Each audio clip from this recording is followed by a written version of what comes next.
Imer Noticias presenta.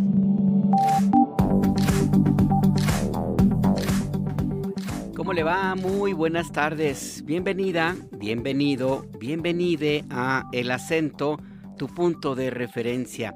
Es el martes 10 de febrero de 2026 y es la 1 de la tarde en Ciudad de México, las 12 del mediodía en Ciudad Juárez, Chihuahua, y las 11 de la mañana en Tijuana, Baja California. Presente toda la República Mexicana y más allá de nuestras fronteras, de hecho el mundo entero escucha la señal del Sistema Nacional de Noticiarios del IMER. Es un día importante en materia informativa y tenemos muy poco tiempo, son 2 horas a partir de este momento, y aunque pueden parecer 120 minutos, la verdad es que corre con mucha velocidad. Así es que empezamos. La presidenta de México, Claudia Sheinbaum, informó que durante su administración los homicidios dolosos en México bajaron un 42%, lo que equivale a 36 homicidios diarios menos, resultado que atribuyó a su estrategia de seguridad con atención a causas de violencia, coordinación entre fuerzas federales y locales y más inteligencia policíaca. El gobierno federal presentará este mes su informe sobre las personas desaparecidas en México. La presidenta Claudia Sheinbaum aseguró que en muchos casos no se reporta cuando las personas son localizadas. Durante la presente administración federal se han decomisado alrededor de 18,000 armas, de las cuales casi el 80% proviene de Estados Unidos, informó el secretario de la Defensa, general Ricardo Trevilla. Ante el brote de sarampión en el país, la presidenta Claudia Sheinbaum aseguró que hay suficientes vacunas para toda la población. Adelantó que mañana presentará un plan de reforzamiento de la vacunación. Comisiones legislativas y puntos constitucionales del Senado discuten la iniciativa de reforma de jornada laboral de 40 horas, que establece 5 días laborales a la semana con 2 días de descanso. La jefa de gobierno de la Ciudad de México, Clara Brugada, informa sobre las acciones del primer simulacro del sismo metropolitano que se llevará a cabo el 18 de febrero a las 11 de la mañana en la Ciudad y el Estado de México.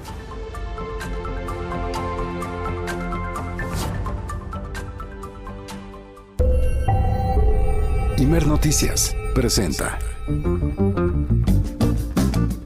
El Acento con Alberto Nájar. Tu punto de referencia. Imagine there's a window in the wall, a place where every shadow learns to fall.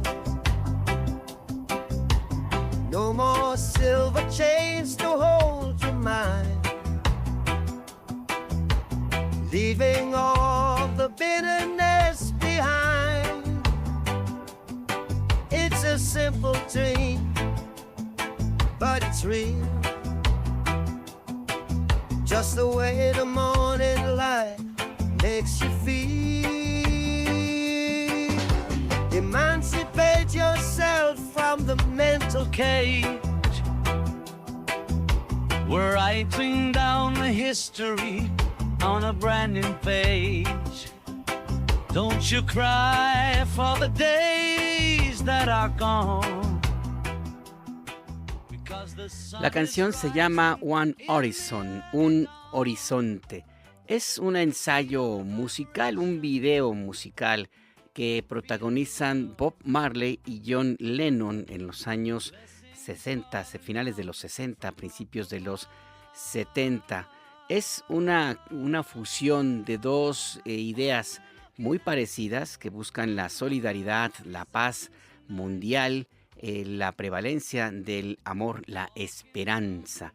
Un mundo, un corazón, un horizonte es como se puede definir este ensayo musical que se lanzó en momentos en los cuales el mundo pues vivía conmocionado y francamente aterrado en algunos lugares por la carrera armamentista entre los dos grandes bloques que dominaban medio planeta. Hablamos del bloque soviético y los aliados de Estados Unidos y de Europa, que tenían varios protagonistas, territorios, campos de batalla en sitios como América Latina, donde impulsaban, sobre todo Estados Unidos, impulsaba dictaduras militares y también guerras francamente abiertas y muy costosas en vidas humanas en Vietnam, en Asia, en África, de lo cual poco se habla, pero África vivía espacios de profunda crueldad en las guerras que se libraban en ese continente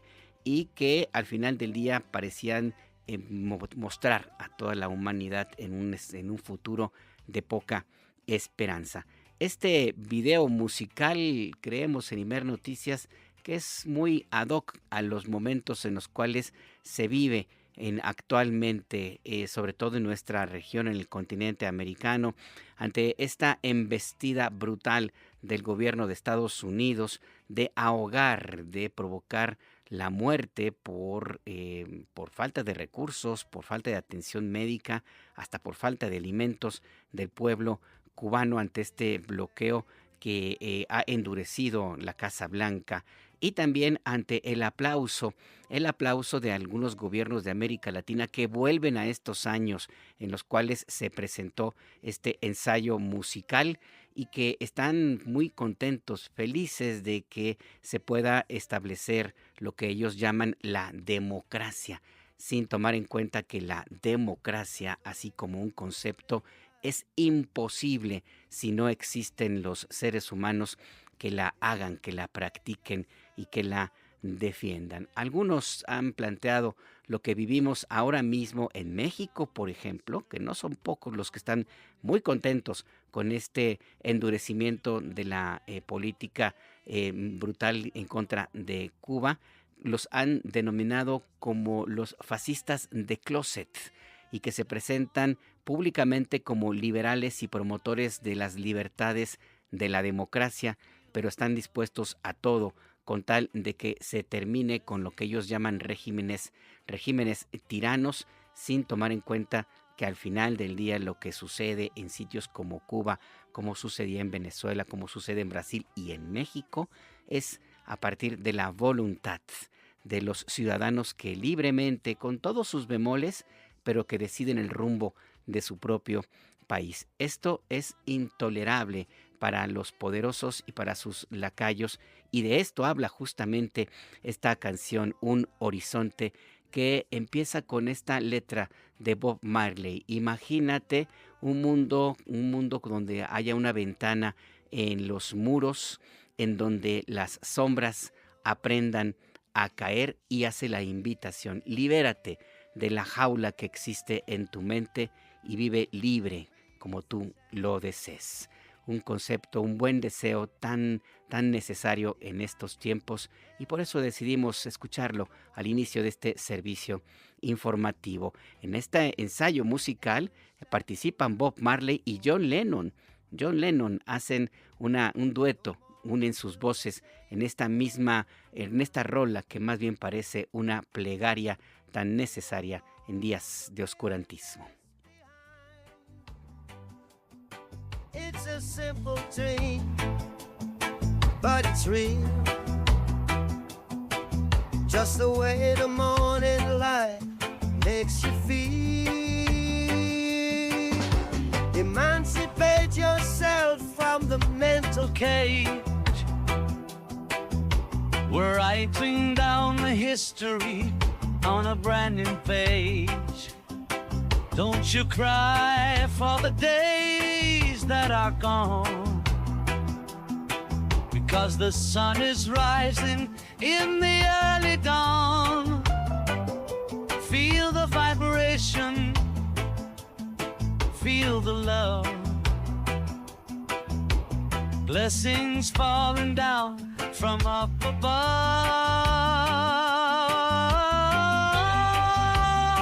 All we're looking at, one horizon tonight. Todo el contenido de Imer Noticias lo encuentras en noticias.imer.mx. Regresamos a El Acento, tu punto de referencia. Le recuerdo que usted se puede comunicar con nosotros en nuestras vías de contacto. Lo puede hacer, por ejemplo, a través de WhatsApp 5566-312427, 5566-312427. Nos puede enviar mensajes a @imer_noticias. Así nos encuentra en X y en Threads, en hilos, o bien enviarnos videos, fotos, audios, comentarios, lo que usted guste y mande a Imer Noticias. Así nos llamamos en Instagram y en Facebook. A mí me ubica como @anajarnajar en X, antes Twitter. Le mandamos un fuerte abrazo de parte de todo el equipo de Imer Noticias que trabaja día y noche para mantenerle informada, informado, informade en tiempo real. Aquí en cortito, en la cabina del estudio C del Imer, se encuentra José Luis Plasencia en la operación y Sofía Gutiérrez en la producción. En los micrófonos, Alberto Nájar. Seguimos. Bajan 42% los homicidios en México. Esta mañana en Palacio Nacional, en la Conferencia del Pueblo, se presentaron datos de la evolución de la incidencia delictiva en el país. Hay un dato que es contundente. Bajaron de 2024 a enero de este año 42% los homicidios dolosos, es decir, se cometen 36 homicidios menos cada día. Hay también buenos resultados en materia de extorsión, en materia de secuestro y en otros delitos considerados como de alto impacto. Nuestra compañera Natalia Matamoros tiene todos los detalles. Natalia, cuéntanos. Buenas tardes. Buenas tardes, Alberto. Un saludo a ti y al auditorio. La presidenta de México, como tú bien indicas, Claudia Sheinbaum, informó en conferencia matutina que durante su sexenio hubo una reducción de homicidios dolosos de 42%, un dato bastante considerable, lo que significa que hay 36 homicidios diarios menos en el país. La disminución obedece a la estrategia de seguridad enfocada en la atención a las causas que generan la violencia, así como la coordinación estrecha entre las fuerzas federales y locales, así como el reforzamiento de las labores de inteligencia. Escuchemos lo que ella comentó al respecto.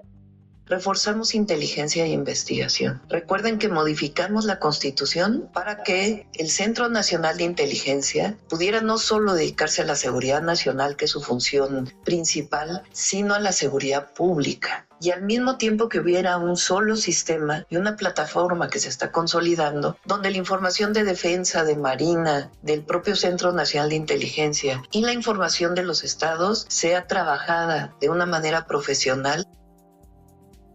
Al hacer un desglose sobre el impacto de la estrategia de seguridad, se detalló que el promedio de asesinatos diarios pasó de 86.9% a 50.9% de las víctimas.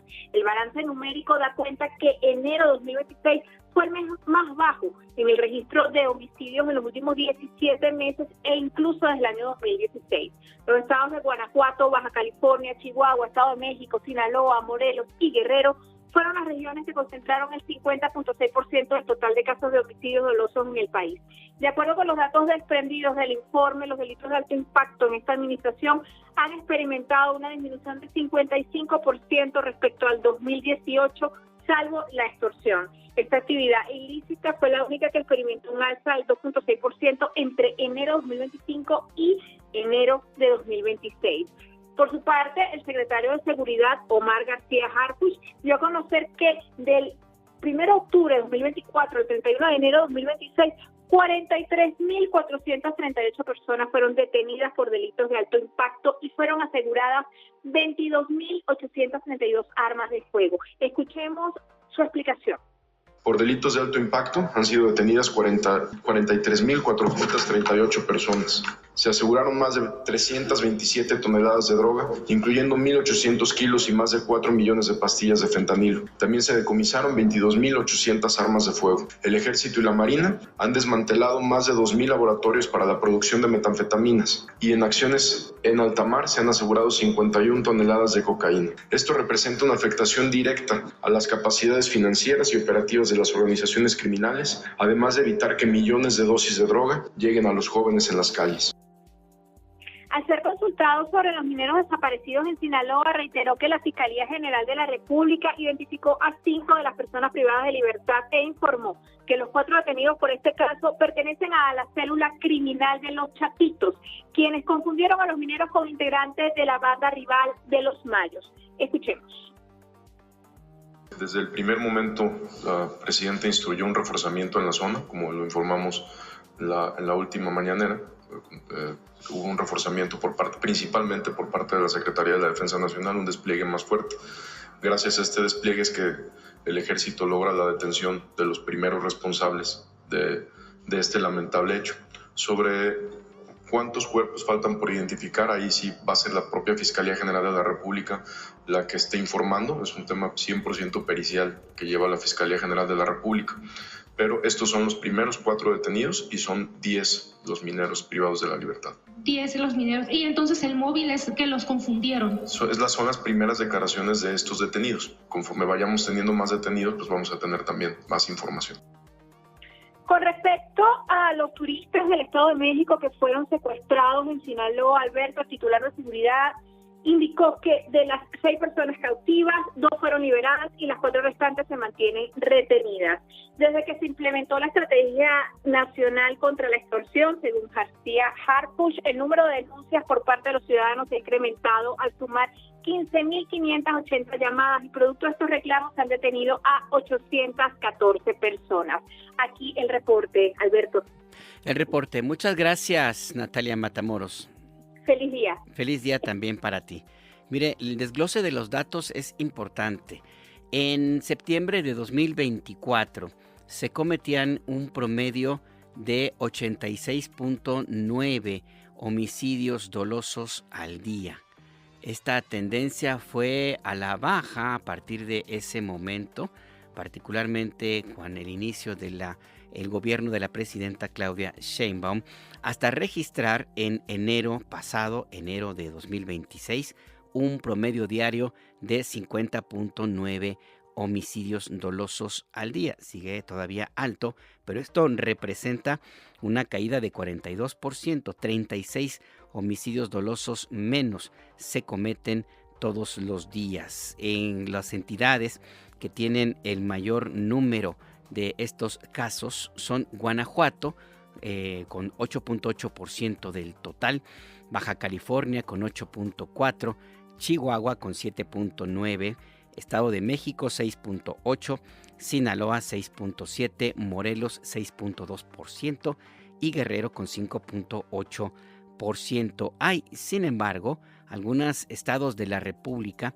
que registran una disminución realmente fuerte, importante, en el número de asesinatos diarios. Es el caso de Zacatecas, que en algún momento en el gobierno del presidente Andrés Manuel López Obrador, justo por la disputa entre organizaciones de la delincuencia organizada, llegó a tener un número altísimo, muy alto, muy elevado de homicidios. De hecho, Fresnillo, que es la segunda ciudad más importante de Zacatecas, llegó a tener un 98% de percepción de inseguridad entre sus habitantes. Ahora la realidad es otra. Zacatecas registra una caída de 88% en el número de homicidios cometidos al día. San Luis Potosí le sigue con 83.9% menos. Quintana Roo con una caída de 73.2 puntos. Tabasco, que también tuvo un periodo de mucha inestabilidad en términos de violencia, registra ahora una caída de 68.8% y Aguascalientes el 66% menos de homicidios. ¿Esto a qué se debe?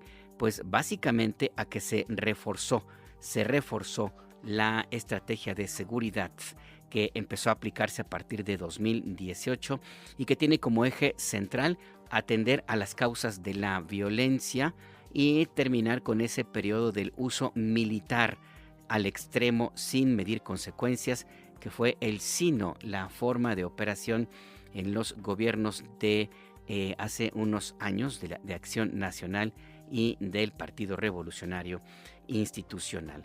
Sobre estos mismos temas de inseguridad, Esta mañana también se presentaron datos que han llamado la atención de los medios comerciales, particularmente de la televisión y de algunos periódicos. El secretario de Seguridad y Protección Ciudadana, Omar García Harfuch, informó que los mineros que fueron secuestrados por un grupo del crimen organizado en la zona de La Concordia, en la región montañosa de Sinaloa, fueron confundidos con integrantes de un grupo antagónico. Se trata de información preliminar que se obtuvo tras el interrogatorio a los detenidos, 4 personas detenidas a quienes se vincula con este caso. Vamos a escuchar.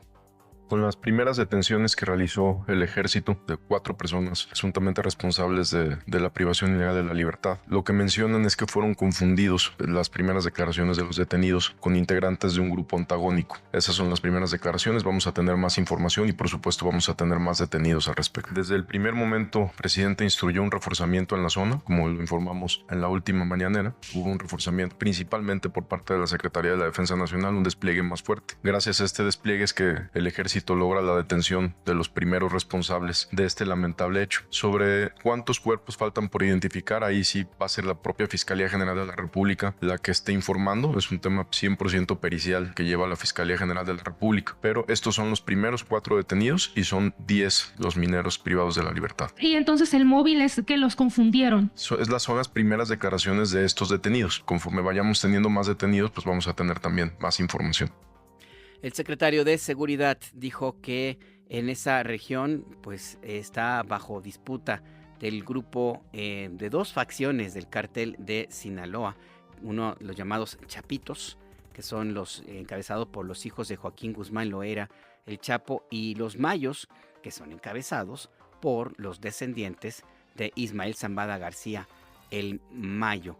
Esta lucha es la que ha provocado el repunte de la violencia en esa entidad en Sinaloa. La Fiscalía General de la República ha identificado a 5 de los 10 mineros que fueron secuestrados en esa región. Vamos a escuchar.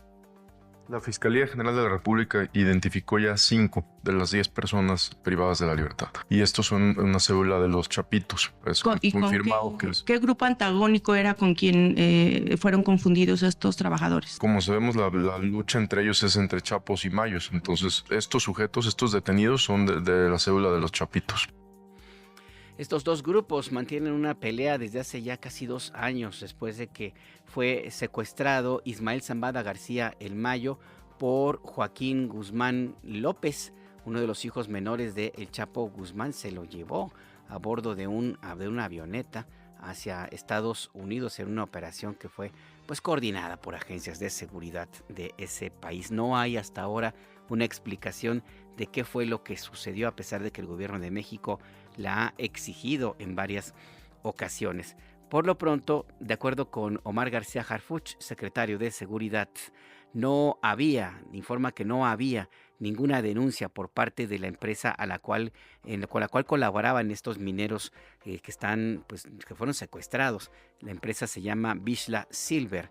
No había una denuncia por extorsión, ni tampoco se tenía conocimiento de algún ataque o alguna otra incidencia de tipo delictivo. Por lo pronto, la presidenta Sheinbaum dijo esta mañana que el gabinete de seguridad se va a reunir con los representantes de la industria minera del país. Vamos a escuchar. ¿O han tenido ustedes alguna información de que están siendo extorsionados, de que están siendo amedrentados su personal o la propia empresa minera? En este caso específico no habíamos tenido previamente una denuncia o queja de que hubieran sido extorsionados o de que hubiera sido alguna de los integrantes de esta empresa molestado por algún grupo delincuencial. No lo teníamos registrado. En este caso específico no, pero en otros casos de otras mineras tienen En otros lugares de la República sí hemos tenido denuncias y también detenciones cuando ha habido algún tipo de extorsión, no necesariamente de mineros, sino de empresas en general. Extorsiones, como lo mencionamos ahorita, son más de 800 detenidos en 24 estados principalmente. El día de hoy les instruí al Gabinete de Seguridad para que se puedan reunir con la Cámara Minera, para que no había, digamos, ninguna denuncia en particular sobre que hubiera extorsión. Pero de todas maneras es importante estar en contacto con las distintas empresas mineras de nuestro país, pues para poder escuchar sus planteamientos y en todo caso ofrecer el apoyo que se requiera.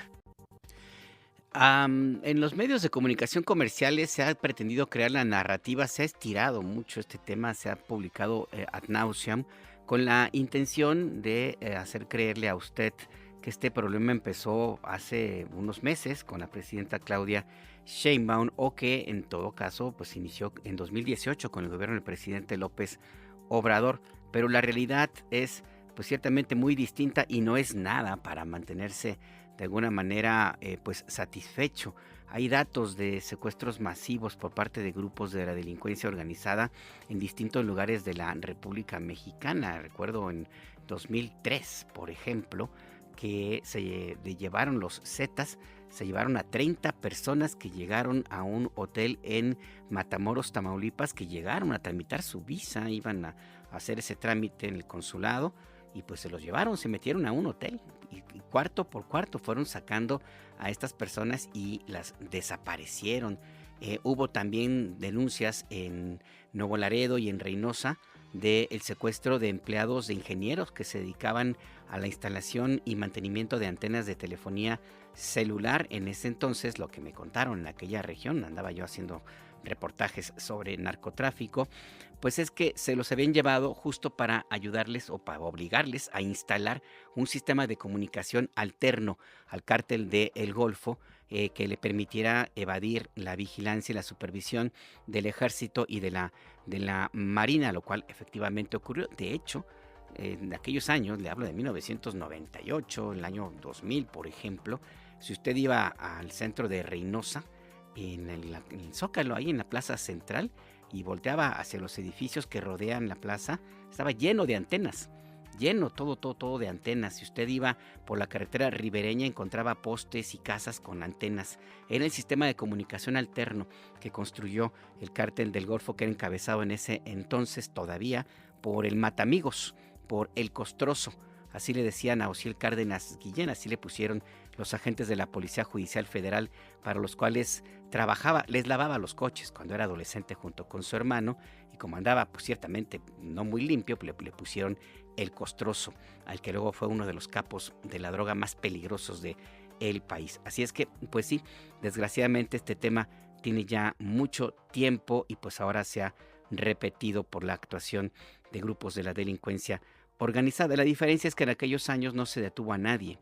Ahora sí, ahora ya hay detenidos y está en proceso de aclararse este asunto. Se corrigen problemas en la plataforma de desaparecidos, anuncia Sheinbaum.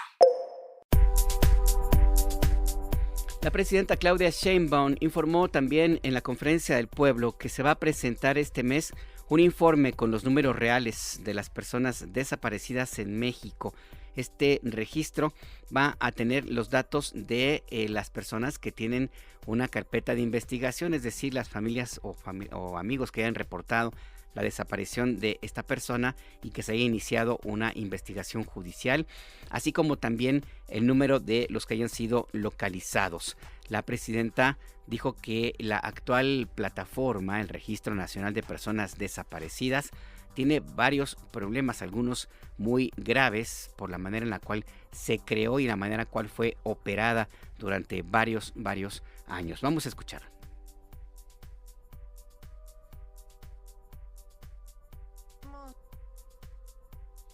Tenemos pendiente el informe de desaparecidos. Estamos terminando de fortalecer el tema de la alerta para poder dar ya toda la información. Puedo adelantarles algo. La manera en que se registraban antes las personas desaparecidas y que se registraron posteriormente es distinta. Se estableció un esquema de registro en una plataforma, independientemente de si se presentaba la denuncia en las fiscalías o no. Hemos estado revisando la información que viene en esta plataforma y eso es parte de la información que vamos a presentar, de cuántos datos están completos y cuántos datos de plano ni el nombre completo viene de la persona. Entonces, tú tienes un registro de personas desaparecidas, viene el nombre de pila, Juan, Pedro, Manuel, no sé. Pero no viene ni el apellido, ni viene la dirección, ni viene el día de la desaparición, ni viene el lugar de la desaparición, ni viene si se levantó carpeta de investigación o no. Entonces, lo que vamos a presentar es cuántos de los registros están en esa condición, cuántos de los registros tienen información completa, cuántos de esos registros que tienen información completa tienen carpetas de investigación y cuántos de esos registros ya se encontraron a las personas. Porque en la plataforma no viene cuántas personas se han encontrado a partir del registro completo que viene ahí. Es lo que señala la presidenta Claudia Sheinbaum. Esto va a permitir tener un número más exacto de las personas desaparecidas. Recuerde usted que se llegó a manejar más de 100,000, aunque en realidad no está claro cuántos son las personas que realmente no han sido localizadas por estos temas que no se registraban con datos completos o que no se daban de alta las personas que eran localizadas, además de todas estas contradicciones que habían, que no se tenía el dato de solamente el nombre de pila sin tener otra información. También, como parte de este informe que se va a presentar en febrero, se van a dar a conocer las acciones que el gobierno federal ha puesto en marcha para apoyar a los colectivos de búsqueda de personas desaparecidas. Vamos a escuchar.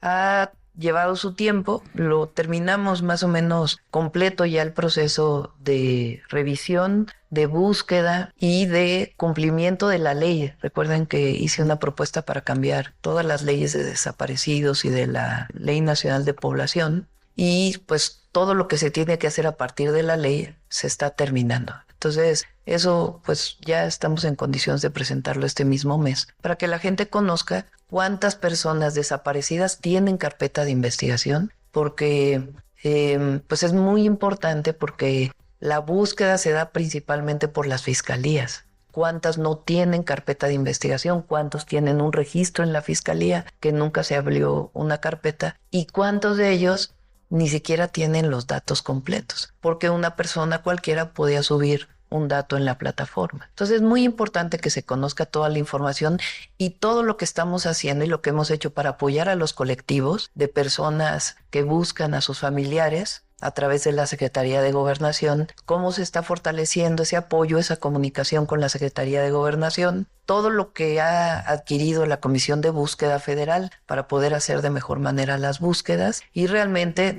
cuántas personas que se reportan desaparecidas en un periodo son encontradas en otro periodo. Entonces, todo eso ya este mismo mes lo vamos a presentar.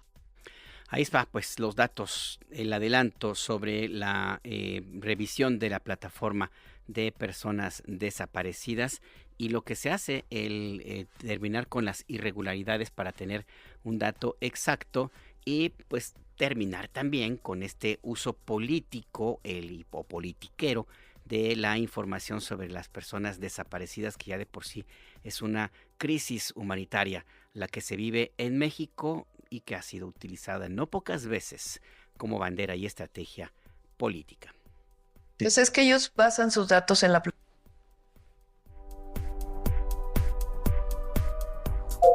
Estados Unidos, la mayoría de armas en manos de la delincuencia en México.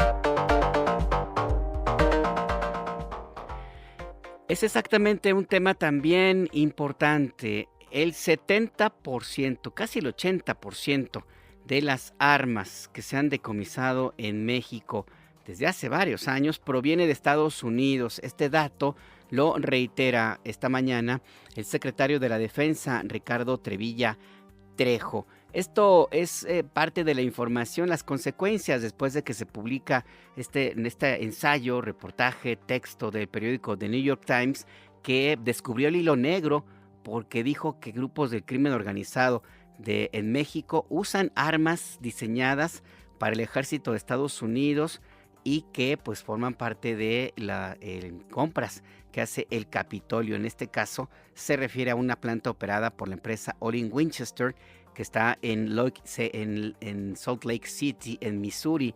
Este tema ha dado muchas vueltas en todos los medios comerciales que olvidan que este tipo de armamento que ha sorprendido a el New York Times se utiliza desde hace por lo menos 15 años o por lo menos 12 años, vamos a ponerle, en nuestro país, y el origen es exactamente el mismo que ha publicado el periódico The New York Times. Es decir, pues se dieron cuenta que se usan armas de calibre 50 como rifles Barrett de francotiradores que son capaces de romper cualquier blindaje, hasta blindaje número 5, que es de los más altos en el uso de equipo militar en el mundo entero. Este es un dato que ha estado presente, le comento, por lo menos desde 2008 y ha tenido algunas repercusiones en 2019. No es nada nuevo. El secretario de la Defensa habló sobre el número de armas que se han decomisado en los últimos años. Vamos a escuchar. En la presente administración se han asegurado 18,000 armas largas y cortas. De esas 18,000, alrededor del 77 o 78% provienen de Estados Unidos. Hay otro tipo de armamento más letal todavía, por ejemplo las armas calibre 50. Se han asegurado en esta administración 215 armas calibre 50, fusiles del tipo de Barrett, lanzagranadas calibre 40, 20, lanzacohetes 13, ametralladoras de diferentes calibres 273, y por lo que se refiere específicamente a los cartuchos calibre 50 que usted menciona, desde el registro que tenemos en la Secretaría de Defensa Nacional de los cartuchos asegurados, desde el 2012 a la fecha, son 137,000 cartuchos. De esos, el 47% provienen de esa empresa, que han sido comercializados en las armerías del sur de Estados Unidos. La mayoría se han asegurado en Sinaloa, Sonora, Tamaulipas, Chihuahua y en menor cantidad en Michoacán y Guerrero.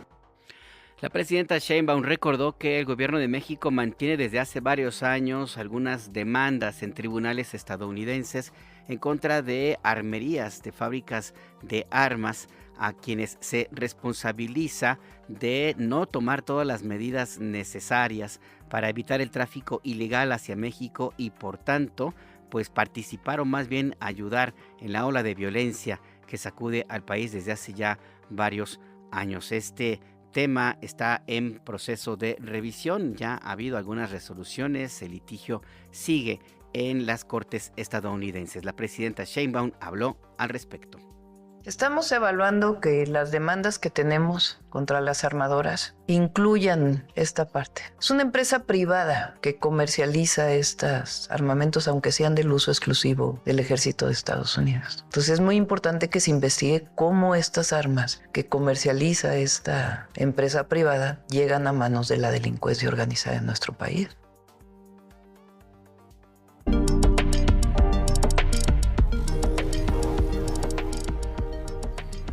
En el acento, tu punto de referencia, conversamos con Eugenio Weinhardt Vargas. Él es experto en prevención de la violencia y también analista que ha seguido durante varios años el tema del tráfico de armas. Eugenio, buenas tardes. Gracias por esta conversación. Le saluda Alberto Nájar.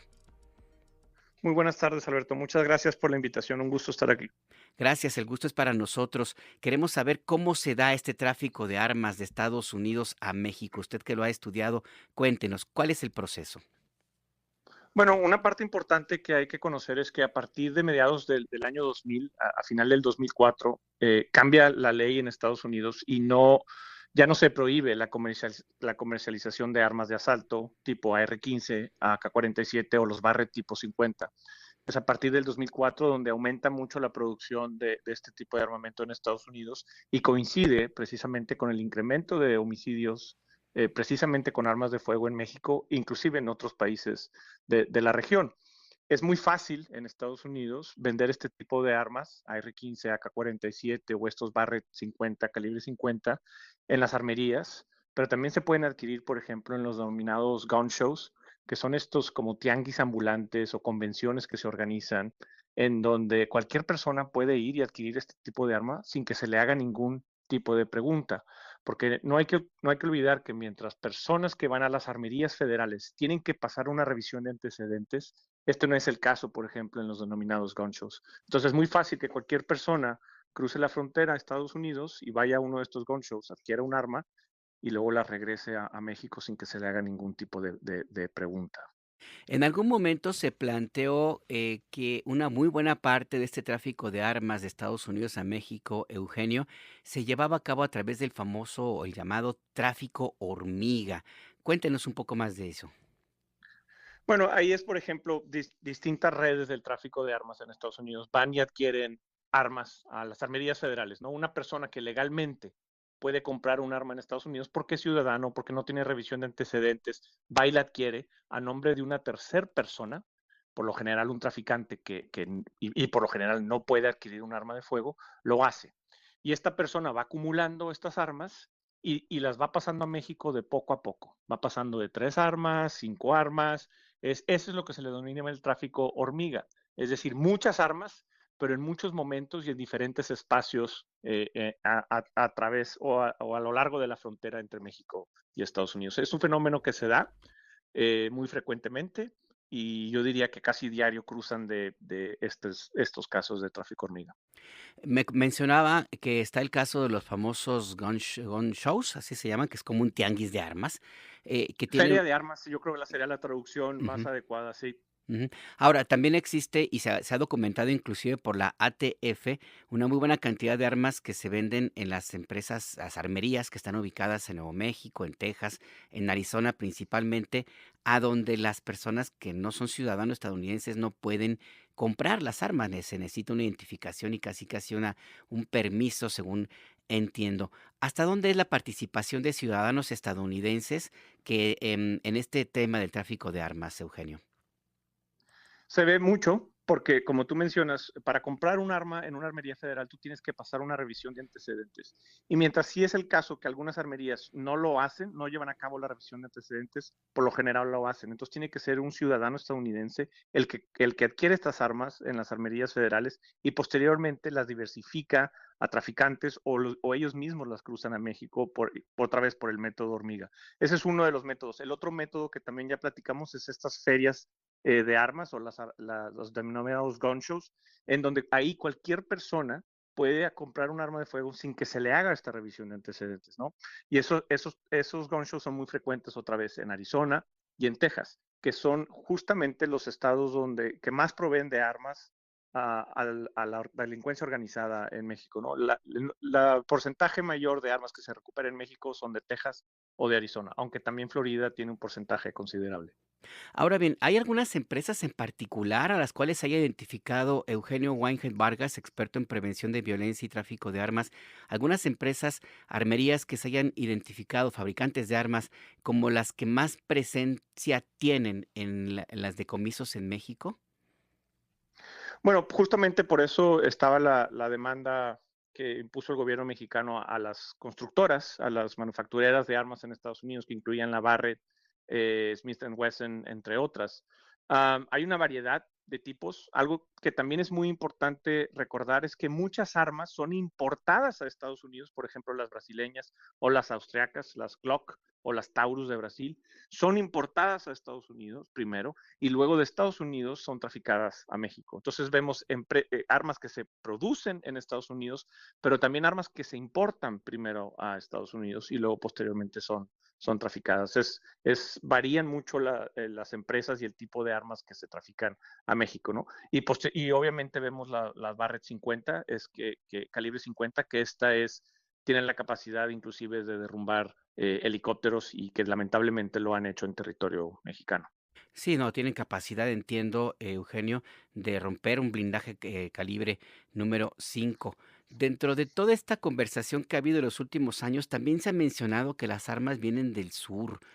Alguien en algún momento llegó a mencionar que parte de las armas que se encuentran en México formaron parte de los grupos insurgentes o grupos que fueron desarmados en Centroamérica, por ejemplo, Eugenio Weinheit Vargas. ¿Esto es así? Mira, las armas el tráfico de armas proviene de varios lugares, pero sin duda principalmente viene de Estados Unidos. Es por ello que constantemente la ATF, que es la organización encargada del monitoreo del tráfico de armas en Estados Unidos, las armas que son recuperadas en México y luego posteriormente rastreadas por ellos, constantemente están mencionando el porcentaje de que 70% de esas armas provienen de Estados Unidos. Inclusive el restante 30% no se conoce del todo el origen, por lo que tampoco se descarta que provengan de Estados Unidos. ¿Qué quiero decir con esto? Que sí, es posible que algunas armas vengan de otro lado, de China inclusive, por ejemplo, o del sur de algunos conflictos pasados que pasaron en Centroamérica. Pero la mayoría de las armas que son rastreadas, recuperadas en México y posteriormente rastreadas, tienen su origen en Estados Unidos, ya sea que fueron producidas en Estados Unidos o que fueron importadas a Estados Unidos. Y también prueba de ello es que no solo es México el que recibe muchas armas de Estados Unidos, sino que inclusive los mismos países centroamericanos, donde se dice que vienen muchas armas de guerrillas, también un alto porcentaje de las armas recuperadas en esos territorios fueron producidas o importadas en Estados Unidos. Es decir, es un problema no solo de México, sino es un problema regional que también acapara el Caribe, por cierto.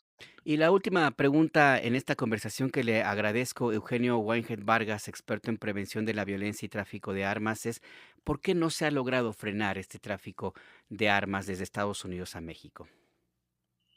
Bueno, hay una cultura muy fuerte en Estados Unidos y hay una poder por parte de la industria armamentista en Estados Unidos que invierte mucho dinero en campañas políticas que inclusive han logrado bloquear muchas iniciativas de ley que ayudarían no solo a reducir el tráfico de armas a México y otros países, sino que inclusive ayudarían a reducir la violencia que sufre el país, Estados Unidos, con sus armas de fuego.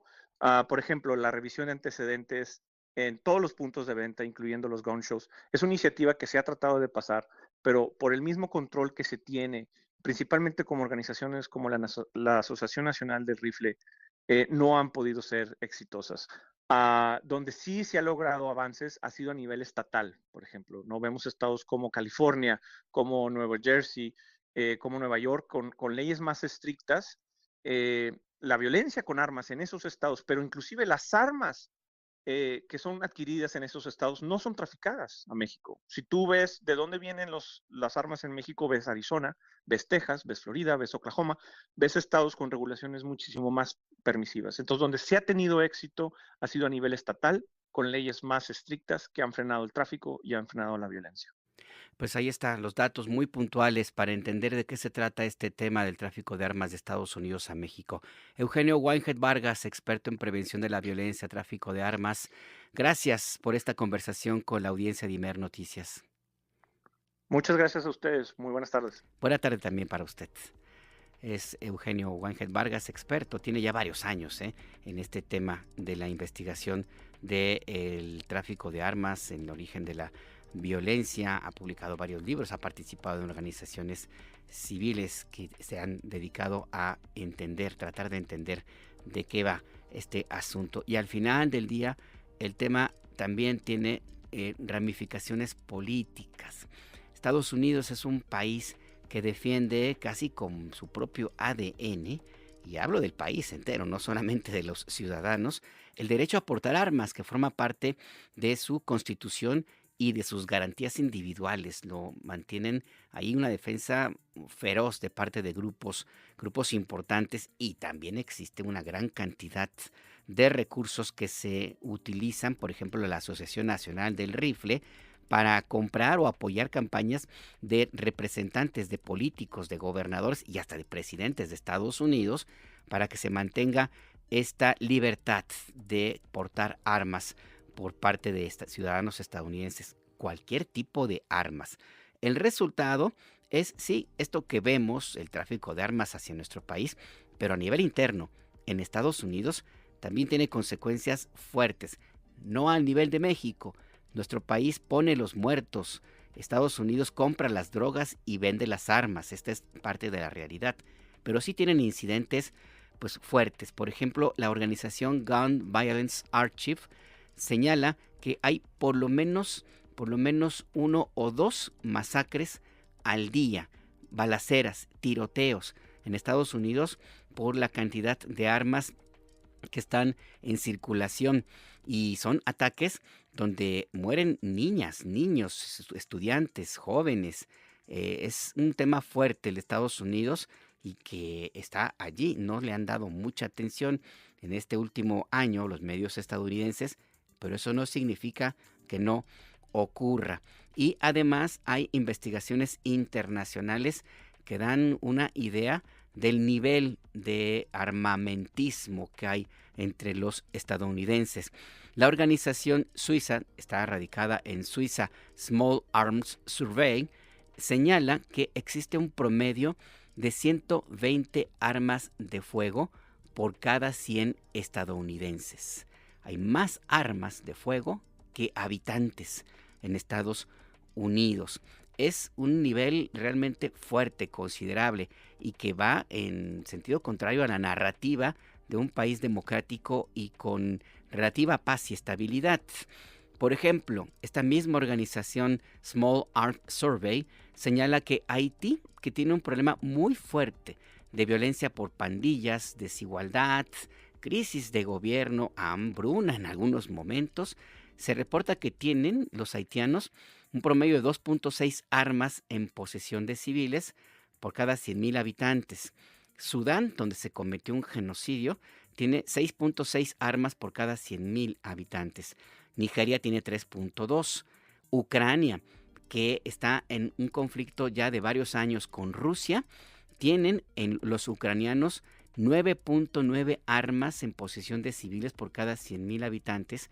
Y Rusia, que es el otro país en conflicto, ahí hay guerra, en Rusia el promedio de armas es de 12.3 por cada 100,000 habitantes. Es decir, los estadounidenses, que oficialmente no están en guerra, tienen 10 veces más armas, están 10 veces más armados que los rusos y casi 40 veces más que los nigerianos. En el caso de México, la cifra en promedio es de 12.9 armas por cada 100,000 habitantes, es decir, 9 veces menos que Estados Unidos.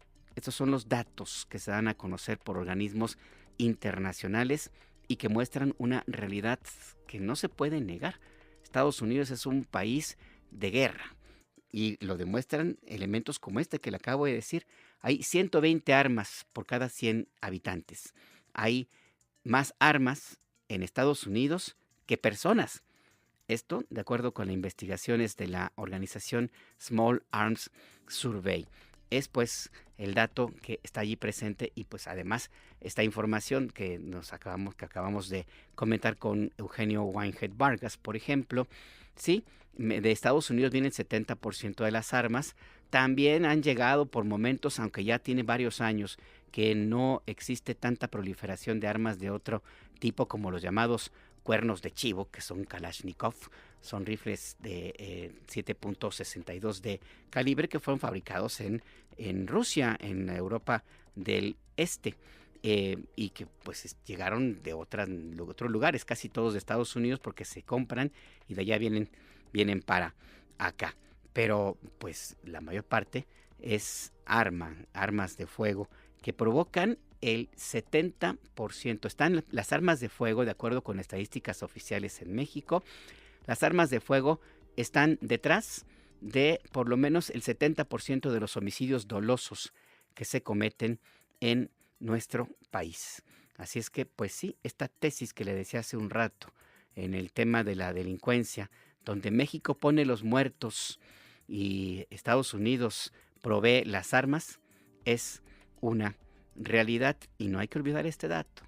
Hay más armas en Estados Unidos que personas. Hay vacunas suficientes contra sarampión, afirma Sheinbaum. Vamos a cambiar de tema. En México hay un brote de sarampión, como también lo hay en Canadá, como lo hay en Estados Unidos, como lo hay en América Latina toda.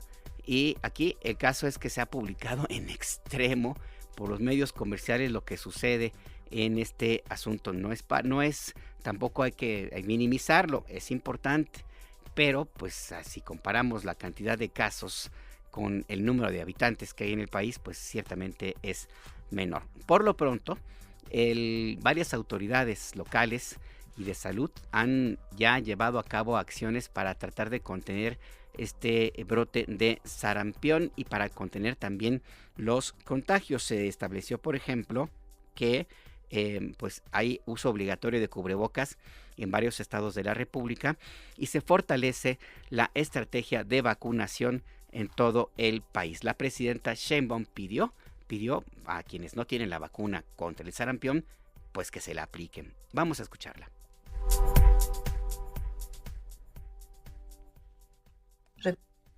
Recuerden que a diferencia del COVID, pues hay vacuna y hay suficientes vacunas. Lo importante es vacunar ahí donde se da el brote, como se hace con las medidas epidemiológicas, alrededor de donde se presenta el brote, y al mismo tiempo ciertas edades que puedan vacunarse. Ahí pues lo que señala la presidenta Claudia Sheinbaum. Hay suficientes dosis, suficientes vacunas para quienes necesiten ponerse esta inmunización contra el sarampión. Además, mañana se van a presentar en la Mañanera del Pueblo, en la Conferencia del Pueblo, los detalles del reforzamiento del Plan Nacional de Vacunación. Vamos a escuchar. Un estudio que se hizo por parte, no sé si es del Instituto Nacional de Nutrición o de uno de los institutos de salud, de cuáles son las edades en donde hay menor vacunación, porque hay esta idea de que no se vacunó durante el periodo de la pandemia, que tuvo pues sus dificultades, pero en realidad hay un sector de la población, edades entre 18 y más años, que tienen menor vacunación. Entonces también ahí en ciertos estados de la República se va a reforzar la vacunación. Ahí pues lo que señala la presidenta Claudia Sheinbaum a propósito del reforzamiento en contra del sarampión. Hay además otros datos. De acuerdo con el más reciente balance epidemiológico de la Secretaría de Salud, desde el brote de sarampión son ya un total de 8,899 casos confirmados, los que existen en México. 2,467 han ocurrido en lo que va de este 2026. Se reporta la muerte de 28 personas por esta enfermedad. Los datos oficiales revelan que Chihuahua y Jalisco son los estados donde se concentra el mayor número de casos de sarampión, con 4,504 y 2,097 respectivamente. En Jalisco y en el Estado de México se ha establecido el uso obligatorio de cubrebocas y la implementación de filtros sanitarios en todas las escuelas. En Chihuahua se aplica un reforzamiento de las brigadas de vacunación a domicilio. Por cierto que también hoy en la Conferencia del Pueblo se informó acerca de este acuerdo de entendimiento entre las empresas Birmex, Leomont y Moderna para incrementar la fabricación de vacunas y otros medicamentos en el país. Vamos a escuchar a la presidenta Sheinbaum. En particular, este convenio, este acuerdo, se firma con Moderna, que tiene un tipo de vacuna que se llama ARN mensajero, que ya los expertos pueden platicar exactamente de qué se trata. Pero es un tipo de vacuna que no solamente sirve para el COVID, sino que su diseño permite avanzar en muchas otras vacunas para otro tipo de enfermedades. Entonces, actualmente se va a fabricar primero la vacuna de COVID aquí en nuestro país. Eso va a ser un acuerdo entre Leomont, es una empresa farmacéutica mexicana, Moderna y Birmex. Un acuerdo de entendimiento que tiene varios puntos. Uno de ellos es que se va a establecer una planta de vacunas de ARNM en México. Son vacunas de alta tecnología y esto implica un proceso de transferencia de tecnología de las dos empresas extranjeras, Moderna a Laboratorios Leomont, y Laboratorios Leomont a su vez se encarga de la distribución y vigilancia en México. Esto también implica, de acuerdo con información de la Secretaría de Salud, que va a haber una transferencia importante de tecnología de alto nivel para fortalecer la respuesta del sistema de salud mexicano ante emergencias sanitarias, por ejemplo, otra epidemia o eventualmente, ahora sí que toco madera, como dicen por ahí, otra pandemia. También se contempla la compra de 10 millones de dosis de las vacunas que se fabriquen en la planta mexicana entre 2025 y 2030, es decir, 60 millones en lo que va en el gobierno de la presidenta Claudia Sheinbaum. No habrá un gasto adicional.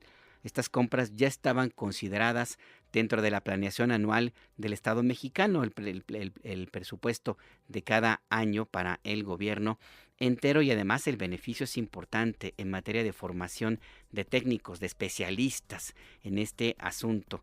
El tema, este acuerdo de entendimiento forma parte del plan México, que tiene también este otro elemento adicional, y no hay que olvidar que durante los gobiernos del PAN y del PRI prácticamente se desmanteló a Birmex.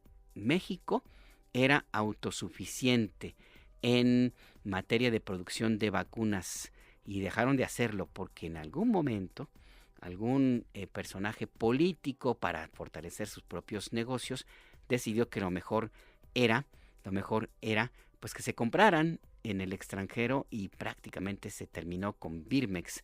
Ya empezó a recuperarse a partir del gobierno del presidente Andrés Manuel López Obrador. Algunos de estos políticos, por ejemplo, son personajes que han sido famosos por encontrarse atajos, vamos a ponerle de esta manera. Usted recuerda a Roberto Madrazo Pintado, expresidente del PRI, ex candidato presidencial. Se hizo famoso porque quiso hacer trampa en el maratón de Berlín y pues no le resultó. Lo que sí le resultó es que creó una serie de empresas de importación y de venta de medicamentos al gobierno de México, lo cual le generó una ganancia sumamente alta. Hablábamos de por lo menos 17,000 millones de pesos anuales, nada más para sus empresas. Esto va a terminar. La presidenta Sheinbaum resaltó, con este acuerdo de entendimiento con estas compañías de Birmex, Leomont y Moderna, se va a fortalecer la investigación propia en nuestro país.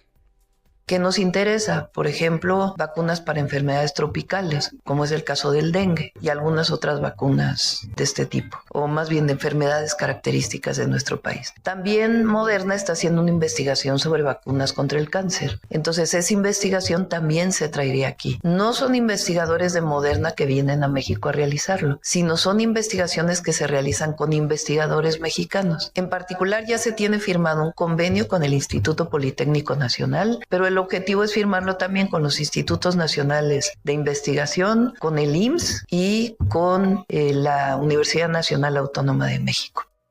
Hay pues los detalles de este acuerdo de entendimiento en términos de la fabricación de vacunas propias entre Birmex, Leomont y Moderna.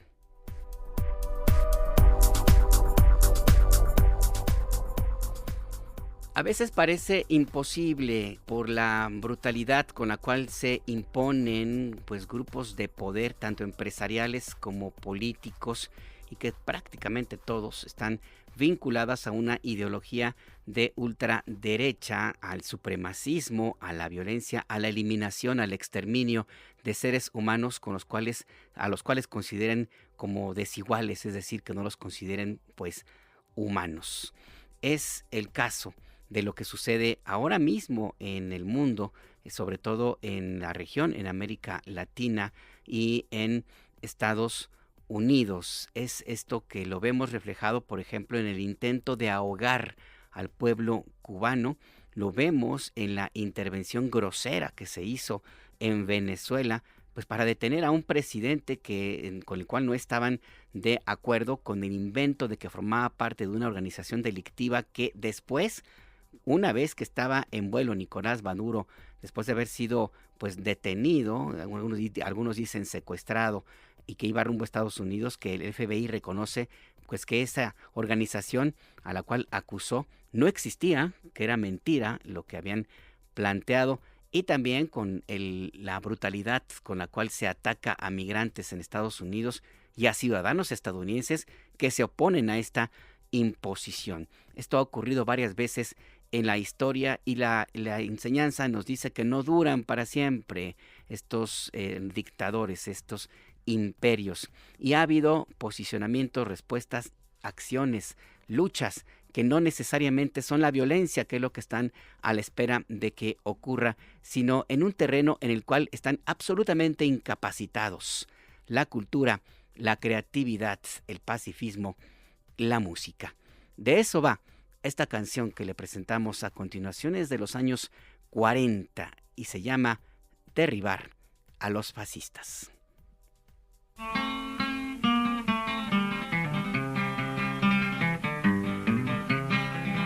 There's a great and a bloody fight around this whole world tonight. In the battle of bombs and shrapnel rain, Hitler told the world around he would tear our union down, but our union's gonna break them slavery chains. And our union's gonna break them slavery chains.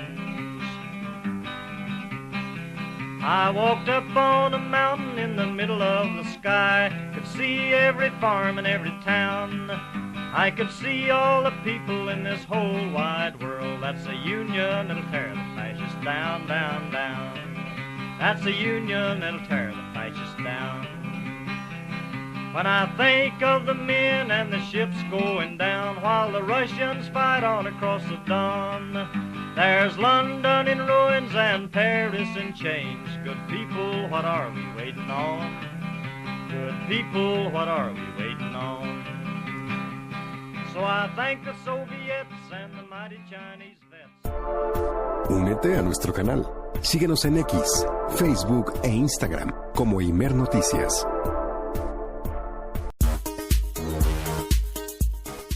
Recuerde que usted se encuentra en El Acento, tu punto de referencia.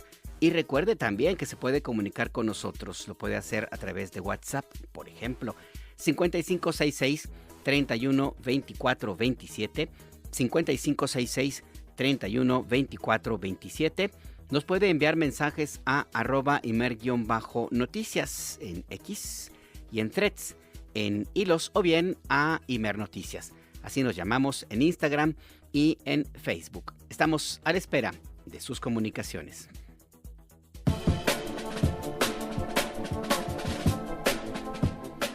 Conversamos con Francisco Abundis, director asociado de Parametría, una empresa de opinión pública de las más reconocidas a nivel nacional. Francisco, ¿cómo estás? Buenas tardes. ¿Qué tal, Alberto? Un gusto estar contigo. Buenas tardes. ¿De qué conversamos esta tarde, Paco? Pues mira, es una reflexión sobre y una revisión sobre mediciones que han aparecido recientemente en Estados Unidos sobre los niveles de aprobación del presidente Trump, que pues bueno, esto ya para nosotros creo que no se convierte en un tema necesariamente de asuntos internacionales. Ya los niveles de afectación que tiene esta presidencia sobre nosotros, yo te diría que ya lo podríamos contemplar en un tema de política nacional o de cómo nos afecta, ¿no? Y estas mediciones en general coinciden. Muchas se hicieron a partir de que el pasado 20 de enero fue un año de gobierno del presidente Trump, y otras por eventos recientes que, como bien sabrás, han sido muy dramáticos y con mucha cobertura mediática, como es las acciones de ICE en ciudades como Minneapolis, ¿no? O que en general coincide con las acciones de ICE, prácticamente este grupo de Fuerza Armada de control migratorio, que como sabes, pues tienen prácticas muy violentas o tienen prácticas pues que mediáticamente han llamado mucho la atención. Entonces te diría, todas estas mediciones te podría citar, por lo menos que tenemos registradas unas 12, una docena en este periodo de tiempo, los últimos días de enero, coinciden en que uno, Trump va bajando en su aprobación. Algunas otras mediciones son muy específicas sobre en qué temas va bajando. Una clara cuestionamiento, crítica a estas prácticas migratorias, y eso ha hecho pensar en algunas coberturas mediáticas que el tema migratorio es el que está haciendo que Trump baje, ¿no? Hubo una encuesta, una medición de Reuters que es lo que sugería, una que publicó el New York Times, pero cuando revisas estos datos en conjunto, Alberto, en realidad lo que te das cuenta es que a los estadounidenses el tema migratorio, la verdad es que mucho no les interesa. Es decir, no somos una prioridad para ellos, ni como país, ni en el tema migratorio, y que lo que está haciendo que Trump baje en realidad son temas económicos. Casi una cuarta parte de la población declara que su mayor preocupación son temas de inflación, es decir, cómo siguen creciendo los precios. Y aquí es interesante porque en algunos análisis se destaca una confusión que tiene el público estadounidense, porque decir que la inflación baja no quiere decir que bajan los precios, es simplemente que suben a una velocidad menor, es decir, bajó la tasa de inflación, pero eso no significa que no haya inflación. Y la expectativa de los estadounidenses era no solamente que bajara la inflación, sino que bajaran los precios. Y eso, al parecer, a Trump le está costando mucho en su aprobación. Yo diría que los niveles varían según la medición, pero pueden estar tan bajos como 37%, dice el Pew Research, o tiene otras mediciones que son más pro-republicanas, que lo tienen alrededor de 44%. Pero la tendencia a la baja está muy clara. Y nuevamente, sobre lo que empieza, no a haber debate, pero entiendo que a nosotros nos preocupa más, es los temas por los que está bajando esta aprobación, y te diría que nosotros o la migración nuevamente no pasa a ser un tema. Está primero la inflación y luego viene el tema de empleos y economía en general, que representa otro 20%, 22%. Un poquito menos, 18 por ahí. El caso es que entre el tema de la inflación y trabajos y economía, en realidad 4 de 10 estadounidenses están cuestionando a Trump por esto, no por la migración, no por política exterior, no por lo que está pasando en Venezuela, no por lo que está pasando en Irán. Los estadounidenses siguen siendo muy insulares, muy aislados, sus preocupaciones son absolutamente domésticas, y pues la cobertura mediática o nuestras preocupaciones, nos quisiéramos pensar que somos un tema importante para ellos, pero aún con manifestaciones como las que vimos el domingo pasado en el Super Bowl, ¿no? Donde pues finalmente puedes interpretar el espectáculo de intermedio, ¿no? El que dio Bad Bunny fue una crítica frontal a todas esas políticas migratorias. En realidad, pues no quiero decir que les tiene sin cuidado, pero si lo ves ya en números, solamente al 7% de los estadounidenses dicen como primera opción que la migración es su prioridad, y otro 8% le interesan los derechos civiles. En el agregado, si sumamos estos dos, te diría que no es más de 15% de los estadounidenses que podrían estar penalizando a Donald Trump, y que se expresa en su baja o tendencia a la baja de su aprobación. En realidad, el 40% está preocupado por temas económicos. Y esto es una mala noticia para a México y para América Latina y buena parte del mundo, no todo el mundo, porque los estadounidenses sí les interesa de pronto lo que sucede con temas que les atañen en sus cercanías. Te lo comento, Francisco Abundis, director asociado de Parametría, porque entiendo que los políticos de todo el mundo, sobre todo el mundo occidental, pero en Estados Unidos sobre todo, suelen reaccionar a los asuntos que les pueden causar algún tema en los números de su popularidad. Es decir, que difícilmente podría cambiar Donald Trump su política antimigrante o de agresión hacia otros países de América Latina, porque al final del día su base electoral no parece interesarle eso mucho, Francisco. Lamentablemente es así, como lo estás diciendo, sus temas domésticos y en particular la economía es su indicador de gestión.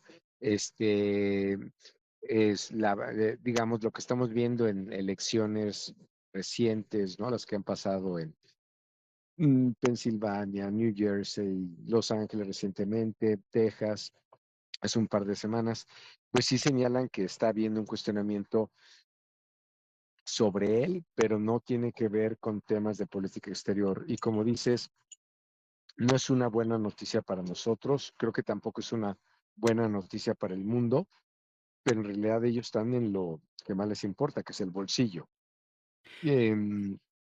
No parece que vaya a haber una mejora sustancial o algo que pueda cambiar esta tendencia.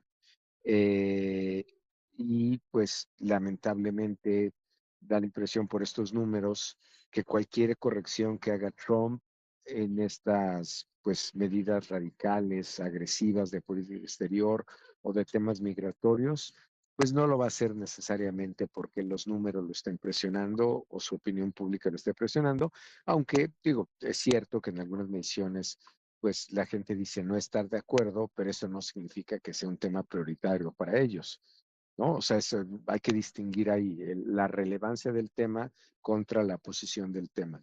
Puede que digamos, cuestionen los estadounidenses este tema, pero eso no significa que sea lo más importante para ellos. Como bien señalas, pues no son buenas noticias ni para nosotros, ni para América Latina, ni para buena parte del mundo. Pues sí, pues vaya panorama que nos presentas. Muchas gracias por este análisis, Francisco Abundis. Y en este tono positivo, pues sí. Te prometo en la siguiente columna dar un dato más optimista. Pues sí, igual vamos a terminar hablando de Bad Bunny, pero bueno, muchas gracias de nuevo. Que tengas buena tarde. Al contrario, igualmente un abrazo. Abrazo. Gracias. Igual, hasta luego. Francisco Abundis, director asociado de la empresa de opinión pública Parametría, y estos datos contundentes de acuerdo con las mediciones que han hecho empresas de demoscopía a nivel internacional, entre ellas, por ejemplo, YouGov, que es una empresa que ha cobrado prestigio de origen británico. Pues a los estadounidenses promedio les importa un cacahuate la violación a los derechos humanos. Lo que a ellos les interesa es la economía. Y ya lo había dicho alguien que no coincide, al menos no políticamente hablando, con Donald Trump. Hablamos de Bill Clinton, quien ganó la campaña, su primer periodo en la presidencia de Estados Unidos en los años 90, a través de una frase que fue el sino, el eje de su estrategia electoral y que se ha hecho muy famosa. Dijo Bill Clinton, "Is the economy stupid?" Es la economía tonto, no le va a traducir lo otro. Así dijo, es la economía. Dejó de estarse concentrando en que si George Bush había metido la pata con algún tema de la guerra, que si había activado o no, apoyado a las armerías, que si había negociado o no acuerdos comerciales con otros países. Dijo, es la economía. Y a partir de ahí se dedicó a criticar a George Bush padre sobre sus malos resultados económicos. Agarró, por cierto, las negociaciones con México y Canadá para establecer el Tratado de Libre Comercio de América del Norte. Lo agarró como piñata y ganó la elección. Ganó la elección a contrasentido de lo que la mayoría de las encuestadoras decían, y que convenció y metió en un grave problema a, por ejemplo, Carlos Salinas de Gortari, que era presidente en ese entonces y que le había apostado, es más, estuvo haciendo trabajo de lobby, él y lo que le llamaban su Rasputín, el vicepresidente de ese entonces, José María Córdoba Montoya, que era su principal asesor, que se dedicó a hacer trabajo ahí de lobby, de apoyo político en favor de George Bush, y ándele que gana Bill Clinton a partir de esto que le acabo de decir, era la economía. Y pues resultó una grave, mala sorpresa para Carlos Salinas de Gortari, que se vio obligado a renegociar lo que ya habían negociado. De ahí surgieron los famosos acuerdos paralelos, donde algunas áreas de la población mexicana, particularmente las que consumen refrescos y productos azucarados, pues se llevaron las de perder, porque se negoció justamente la entrada sin control de productos fabricados, elaborados con alta fructuosa. Pues vaya noticia. Así se defienden de Trump los migrantes en Estados Unidos. Y es que es así, mientras al estadounidense promedio no le importan mucho los derechos humanos y, al parecer, de acuerdo con las estadísticas, tampoco le interesa el destino de los migrantes, pues las personas que son migrantes y que radican en Estados Unidos han tomado acciones de resistencia, acciones de comunidad para enfrentar a la estrategia brutal del gobierno de Estados Unidos en contra de ellos. Nuestra compañera Natalia Matamoros nos ha preparado este reportaje especial. Le presentamos ahora la primera parte de esta historia que nos cuenta la organización y resistencia de los migrantes en Estados Unidos. Comunidades en alerta, episodio 1. Antes de que el sol despunte sobre las calles aún adormecidas de San Diego y Los Ángeles, un grupo de vecinos ya está en movimiento. Con tazas de café humeante en las manos y la tensión en los ojos, preparan sus radios y teléfonos para patrullar los vecindarios en busca de señales, vehículos o cualquier indicio de los agentes federales. Ellos no son oficiales, no portan armas, visten sudaderas y chalecos de tonos fosforescentes y un propósito compartido: proteger a sus vecinos migrantes de detenciones inesperadas, del terror que los agentes del Servicio de Inmigración y Control de Aduanas de los Estados Unidos ha sembrado en las calles y urbanizaciones de California. Así actúa Unión del Barrio, organización social que ha convertido estas rondas en una rutina de vigilancia. Adriana Yasso es integrante de esta red. Cuenta que tienen mapas para ubicar las zonas vulnerables y un calendario para fijar los días de los patrullajes nocturnos desplegados con sus propios vehículos. Ya las comunidades los conocen porque portan un distintivo. El patrullaje preventivo, se puede decir. Y la otra forma que operamos nosotros es estar pendientes a llamadas o notificaciones de personas que entregan información, que vieron un operativo o que en los casos donde las personas son personas en estatus vulnerable, pues digamos no se atreven a salir a ver o a verificar si el vehículo o los vehículos que están afuera y que se ven sospechosos, si realmente son de la agencia. Gracias a la experticia que han adquirido desde el primer gobierno del presidente Donald Trump, cuando se activaron para ejercer labores de alerta preventiva y denunciar detenciones ilegales, han logrado ubicar con mapas e identificar el ingreso de los agentes que, en muchos casos, visten de civil para despistar a la población. Así lo relata Adriana. Primero avisando que se ha detectado, se ha verificado la presencia de la agencia de ICE, tal lugar, tal hora, y dando reseña del vehículo o números de vehículos, recomendándole a la comunidad que tenga cuidado. Y típicamente, si nos es posible con las cosas como se llegan a poner, llevamos a cabo un en vivo a través de nuestros medios sociales, tanto Facebook o Instagram. Aunque no cuentan con recursos de representación legal para liberar a detenidos, estos activistas canalizan los casos a otras organizaciones que les puedan brindar acompañamiento jurídico. En algunos casos, los procesos judiciales suelen ser largos y tortuosos. Otros culminan con la liberación temprana de los apresados, pero también hay quienes piden su deportación porque no soportan estar tras las rejas, siendo víctimas de maltratos físicos y psicológicos. La representación legal por razones migratorias es muy limitado. Estamos hablando de programas, por ejemplo, de abogados sin costo, tienen listas y listas de espera. Sin embargo, en algunas ocasiones por lo menos se logra que ciertas organizaciones de la comunidad legal puedan dar por lo menos una orientación o una guianza a las personas una vez que ya fueron detenidas. En Minneapolis, la resistencia no sucumbe. Minneapolis aún no se recupera del luto que dejó las muertes de 2 residentes estadounidenses a manos de ICE. Primero, Renee Nicole Good, madre de 3 hijos y símbolo de la resistencia comunitaria, fue muerta a tiros en una redada. Semanas después, Alex Prairie, enfermero de cuidados intensivos, fue víctima de un disparo mientras documentaba un operativo de ICE. En medio del dolor, la resistencia no sucumbe ante la violencia y la persecución incesante en esa región. Allí, grupos como Copal instalaron líneas de atención rápida y chats encriptados, donde vecinos y voluntarios informan al instante si el ICE está en la zona. La ayuda va más allá de la alerta. Sus integrantes organizan campañas de recaudación de fondos para respaldar a las familias migrantes cuyos integrantes no han podido salir de sus casas a trabajar porque sus rutinas cambiaron. Así lo narra la activista salvadoreña Claudia Linés. Muchos han optado por no salir para no arriesgar. Entonces tenemos nosotros alrededor de 400 llamadas por día y la gente está solicitando servicios de comida, pañales, leche, asistencia para la renta, pago de biles o de los recibos básicos. Entonces a través de nuestra línea nosotros estamos en este momento distribuyendo alrededor de 1,5 millones solamente para la renta. Las muestras de apoyo por parte de los estadounidenses han sido contundentes.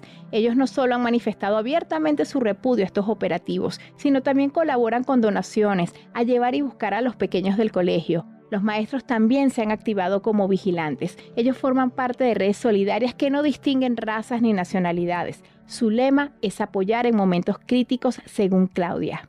Los maestros tienen una red de apoyo que llevan comidas a las familias, se turnan también a la salida de la escuela para asegurarse que los niños lleguen a la clase o que sus papás están protegidos cuando llegan a dejar a sus hijos. También los maestros hacen otros tipos de ayuda localmente, ya sea repartiendo la comida, como mencioné, pero también conectando con otros recursos y otras organizaciones. En medio de la incertidumbre y el miedo, estas redes comunitarias demuestran que la solidaridad y la organización pueden ofrecer un rayo de esperanza. Aunque no pueden frenar las detenciones, su labor de alerta, apoyo y acompañamiento alivia y protege a quienes más lo necesitan. Historias de resistencia como estas muestran que, aún frente a la adversidad, la comunidad sigue de pie y unida. En nuestra próxima entrega conversaremos con activistas de la Red Nacional de Jornaleros y el Centro de Jornaleros Nuevo Sol sobre sus acciones para proteger a los trabajadores del sector construcción en los Estados Unidos. Para Imer Noticias, Natalia Matamoros.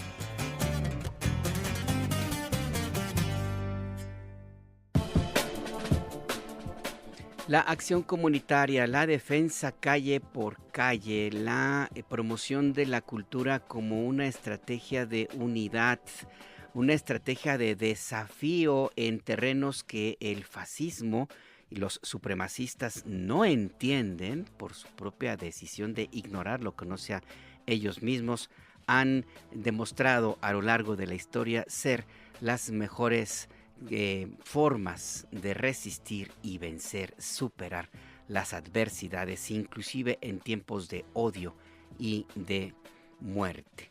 Mañana, la segunda parte de este reportaje especial de nuestra compañera Natalia Matamoros. Y ya que estamos en Estados Unidos, seguimos por allá.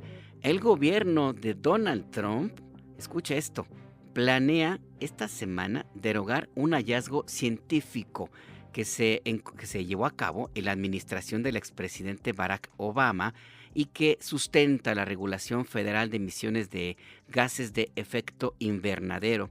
De acuerdo con el periódico The Wall Street Journal, que cita a funcionarios estadounidenses, lo que Trump planea derogar es el hallazgo de peligrosidad de 2009 de la Agencia de Protección Ambiental, que determinó que los gases de efecto invernadero amenazan la salud y el bienestar público y proporcionó en su momento la base legal para establecer reglas climáticas que gobiernan las emisiones vehiculares y establecen estándares de economía de combustible bajo la ley de aire limpio.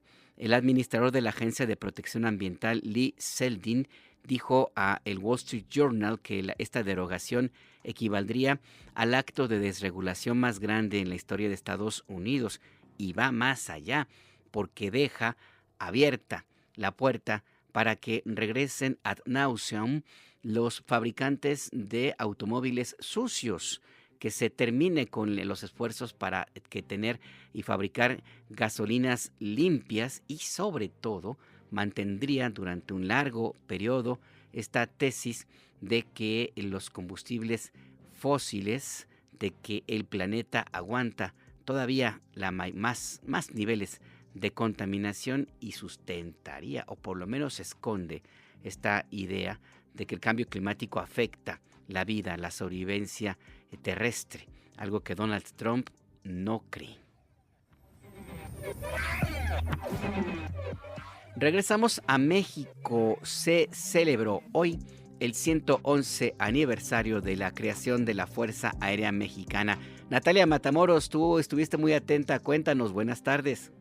Buenas tardes, Alberto. De nueva cuenta contigo y, como bien dices, la presidenta de México, Claudia Sheinbaum, encabezó el aniversario número 111 de la Fuerza Aérea Mexicana. Expresó que estas fechas recuerdan que México ha forjado valores profundos y que desde la independencia, pasando por grandes revoluciones, resistencia, esperanza, Estas luchas están ligadas a un mismo hilo conductor, la defensa del pueblo por su soberanía. La mandataria nacional habló que con el tiempo este componente ha ido evolucionando y mejorando sus destrezas, sus capacidades técnicas y humanas, que van más allá de la defensa militar. Escuchemos.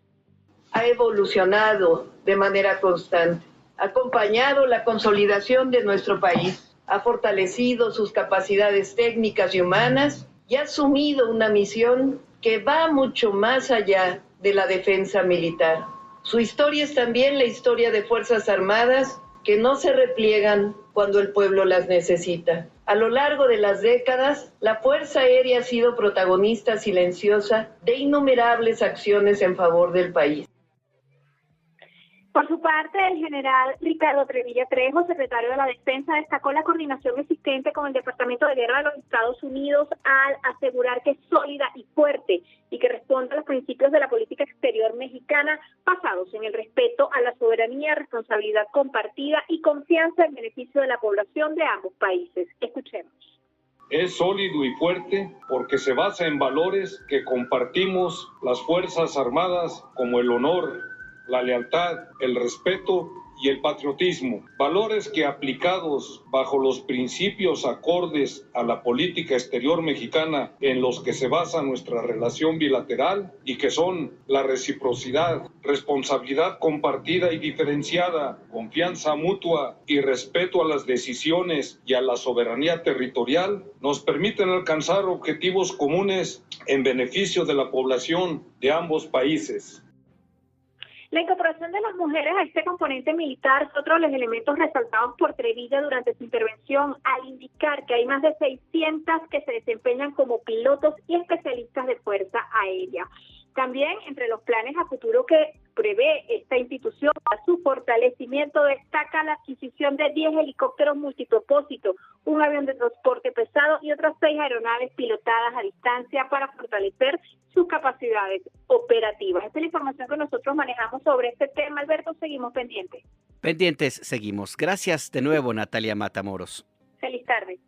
Feliz tarde también para ti. Sí, la Fuerza Aérea Mexicana cumple 111 años de existencia. Sí, es una de las áreas fundamentales, no solamente en materia de seguridad nacional, sino en la forma en la cual se ha desempeñado el trabajo de las Fuerzas Armadas en México, particularmente en los últimos, ¿qué le gustan? 30 años más o menos, que han destinado una buena parte de sus actividades para auxiliar a la población en casos de desastre natural o en contingencias, inclusive contingencias sanitarias. El uso de las aeronaves de la Fuerza Aérea Mexicana se destinó, por ejemplo, en los momentos de la pandemia, pues para distribuir las vacunas una vez que llegaron a México, llevarlos hacia los lugares más apartados del territorio nacional. También a través de los helicópteros, sobre todo helicópteros, han ayudado a la población que ha resultado afectada en huracanes o en inundaciones. La Fuerza Aérea Mexicana tiene este propósito y pues el entrenamiento que reciben los pilotos, créanme que sí es bastante intenso. Vamos a otros temas. La Secretaría de Salud de Ciudad de México ha confirmado la primera muerte por sarampión en la capital del país. ¿De qué se trata? Guadalupe Franco, cuéntanos. Buenas tardes. Alberto Auditorio, muy buenas tardes. Así es, esta tarde la Secretaria de Salud de la Ciudad de México, Nadine Gassman, confirmó la primera muerte por el virus del sarampión aquí en la capital del país. En conferencia de prensa de la jefa de gobierno Clara Brugada, Nadine Gassman detalló que se trató de una niña de 14 meses de edad que falleció en diciembre de 2025, pero debido al proceso de certificación de la defunción de la menor, pues se dio a conocer apenas este dato. Pero ¿qué te parece si escuchamos lo que dijo la Secretaria de Salud? La razón por la que no se informó en diciembre de 2025 es que no se identificó como sarampión, no se certificó como sarampión hasta el día de ayer. Es un proceso que tiene que hacer la Secretaría de Salud a través de la Dirección de Epidemiología, etcétera, cuando en los certificados de defunción no dice que es de sarampión. Entonces, seguimos todo el proceso se cerró el día de ayer y por eso es que se dio a conocer el día de hoy. De acuerdo con la Secretaría de Salud capitalina, en la ciudad se reportan ya 140 casos activos y 14 personas hospitalizadas por sarampión. Principalmente esta población se ubica en las alcaldías. Yo quiero agradecer a la población de la Ciudad de México porque ha habido una excelente respuesta y seguimos organizando a la ciudad para que tengamos los puntos suficientes para hacer esta gran jornada de vacunación. Como decimos, ¿qué es lo que necesitamos para derrotar al sarampión? La vacunación. Bueno, ahí escuchábamos a la jefa de gobierno, a quien pues agradeció a las y los capitalinos por pues su respuesta a esta convocatoria a acudir a sus centros de vacunación para pues vacunarse contra este virus. Comentarte que de acuerdo con la Secretaría de Salud capitalina, pues en la ciudad se reportan 140 casos activos y 14 personas hospitalizadas por sarampión, principalmente población de las alcaldías Gustavo Madero, Miguel Hidalgo, Álvaro Obregón y Cuauhtémoc. Comentarte que del total de estos casos activos, el 15% se identificó en personas residentes del Estado de México que fueron diagnosticadas en la capital del país, detalló Nadine Gassman. Hola. Tenemos algunos problemas técnicos, Guadalupe, estamos tratando de resolverlos aquí. Los sonidos nos jugaron una mala pasada, pero la información está allí. Se ha confirmado este caso que pues era de diciembre, según nos platicabas, Guadalupe. Y tenemos también esta ya las programa que insiste en la vacunación extensiva en Ciudad de México. Vamos a ver si tenemos el audio de la secretaria de Salud que tú lo habías comentado. Creo que ya está. Vamos a escucharlo, Guadalupe. Gracias.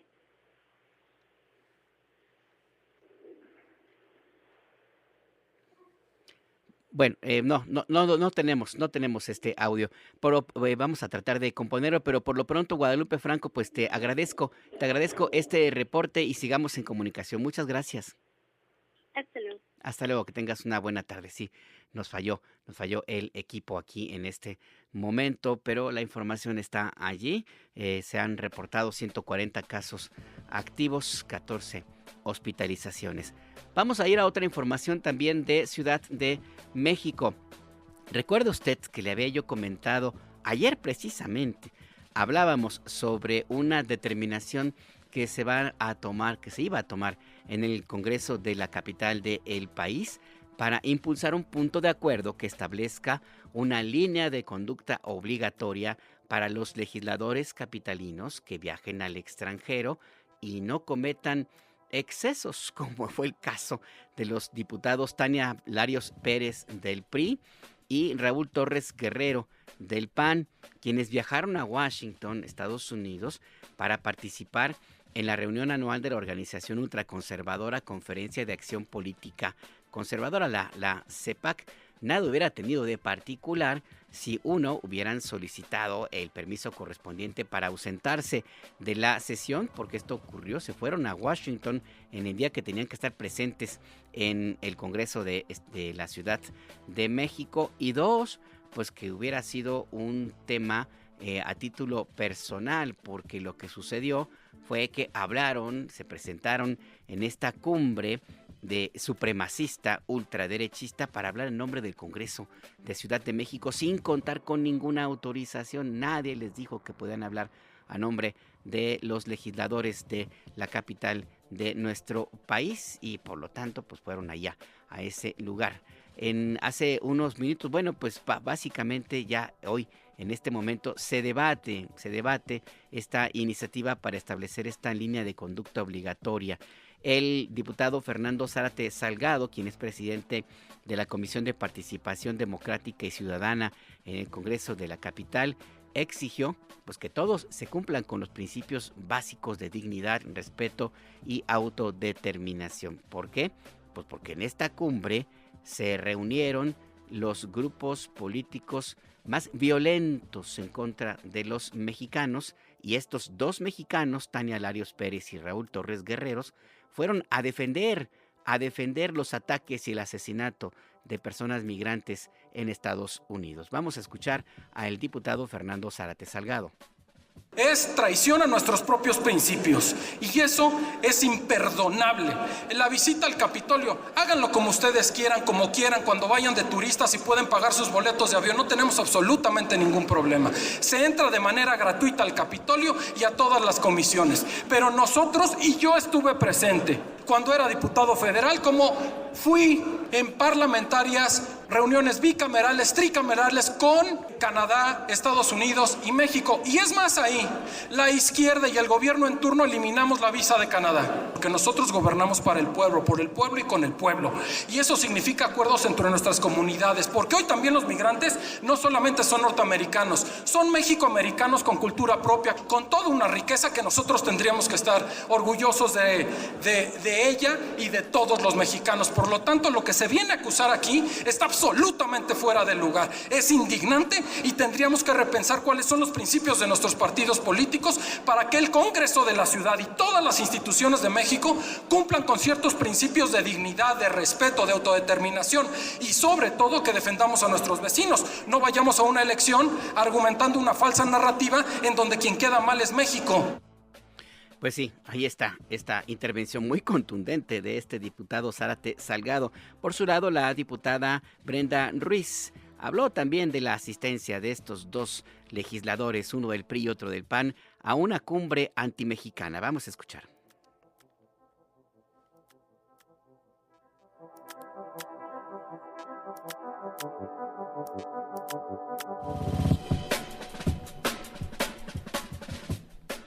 Bueno, pues tenemos de nuevo problemas acá con nuestro equipo. Vamos a tratar de recuperar este audio. Básicamente dijo de diputada Brenda Ruiz, con la que hablamos ayer justamente en estos micrófonos, pues que es una vergüenza que Tania Larios Pérez, diputada del PRI, y Raúl Torres Guerrero, diputado del PAN, que además se ostenta como diputado migrante, hayan ido a un encuentro que es en contra de los migrantes. A ver si ya tenemos este audio.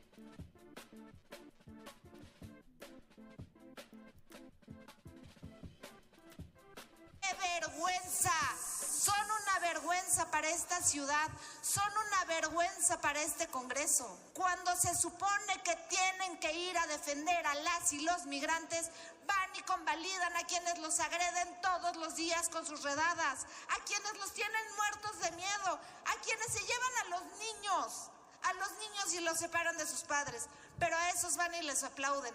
Pero ¿saben qué? Déjenme decirles una cosa para que les dé todavía más vergüenza. Su forito de ultraderecha sacó un comunicado de prensa y tan irrelevante fue su participación que ni los menciona. De ese tamaño es como los ven, o sea, inexistentes. Aquí son una vergüenza y allá ni existen. Para los que fueron y se dedicaron a presumir en sus redes sociales, ni los mencionan. Pues sí, ahí exactamente como plantea la diputada Brenda Ruiz. Vamos a cambiar de tema, aunque seguimos en asuntos legislativos. En el Senado de la República se debate. Inició ya la conversación entre los legisladores sobre la iniciativa de reforma laboral para reducir la jornada de trabajo a la semana de 48 a 40 horas. Avia Vargas tiene los detalles. Comisiones legislativas y puntos constitucionales y del Trabajo y Previsión Social del Senado discuten la iniciativa de reforma de la jornada laboral de 40 horas. La iniciativa de reforma plantea establecer 5 días laborales y 2 días de descanso, disminuyendo un día de trabajo. El presidente de la Junta de Coordinación Política, Ignacio Mier, adelantó la semana pasada que la iniciativa ya tiene el consenso de cámaras empresariales y señaló los beneficios de otorgar y hacer ley el descanso de 2 días a la semana a las y los trabajadores mexicanos, la cual se implementará de manera gradual. En la sesión que tomó un receso y actualmente está en discusión, la senadora de Movimiento Ciudadano, Alejandra Barrales, señaló el apoyo de esa bancada para disminuir de 48 a 40 horas la jornada laboral. Pues nuestra preocupación, porque como lo hemos señalado en reiteradas ocasiones, pues México es uno de los países en donde la clase trabajadora labora más, en donde las y los trabajadores mexicanos trabajan más, así lo ha ratificado recientemente la OCDE,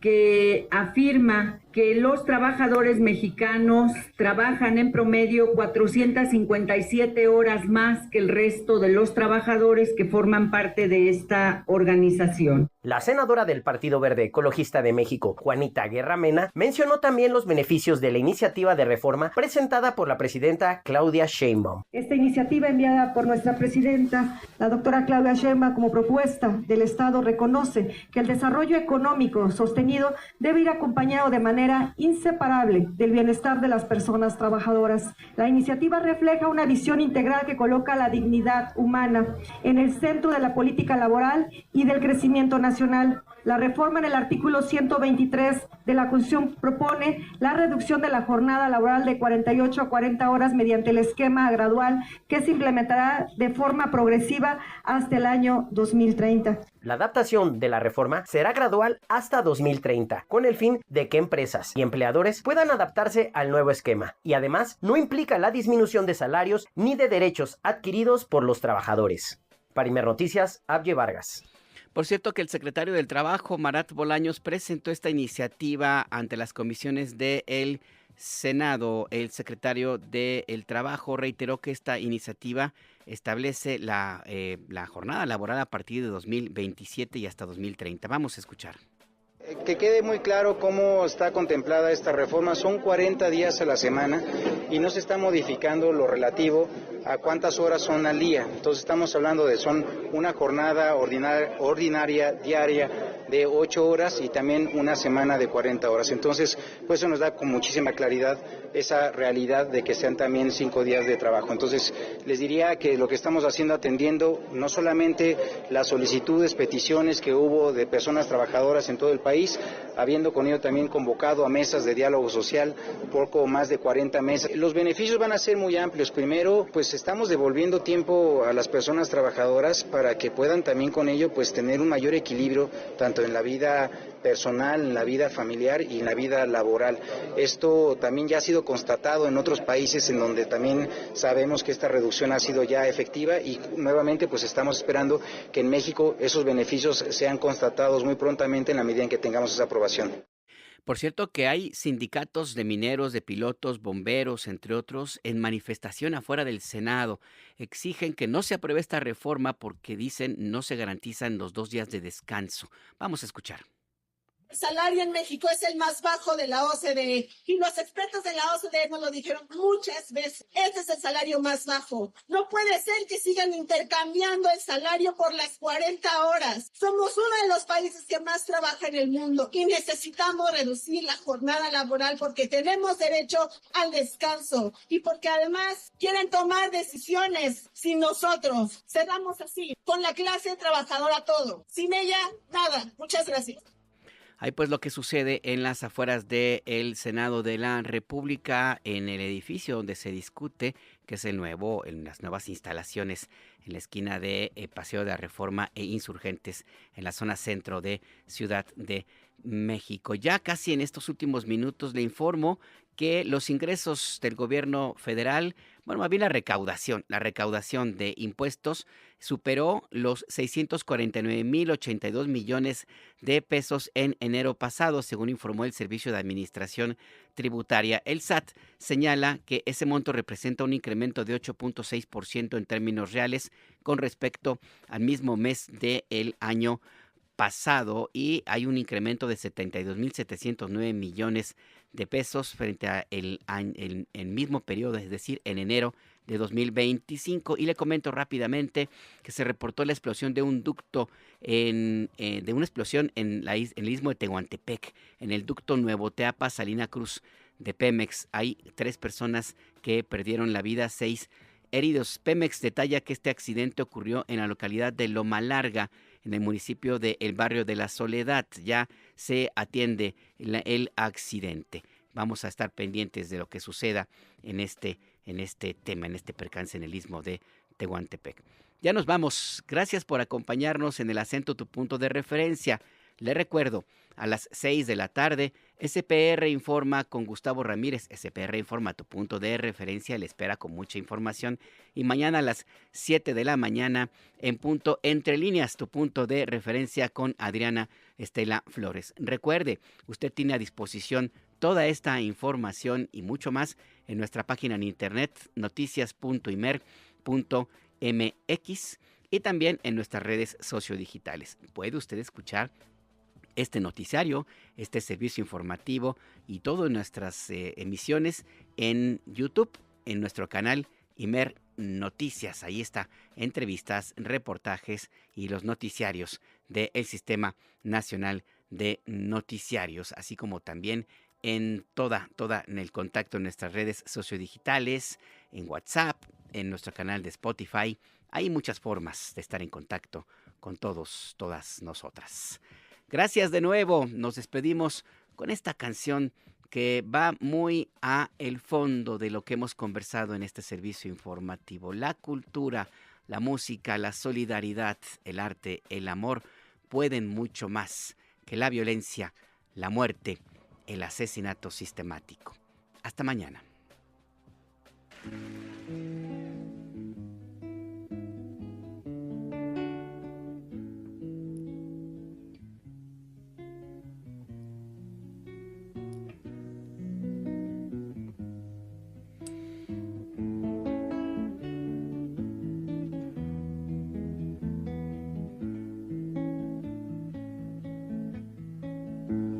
Yo pisaré las calles nuevamente de lo que fue Santiago ensangrentada, y en una hermosa plaza liberal me detendré a llorar por los ausentes.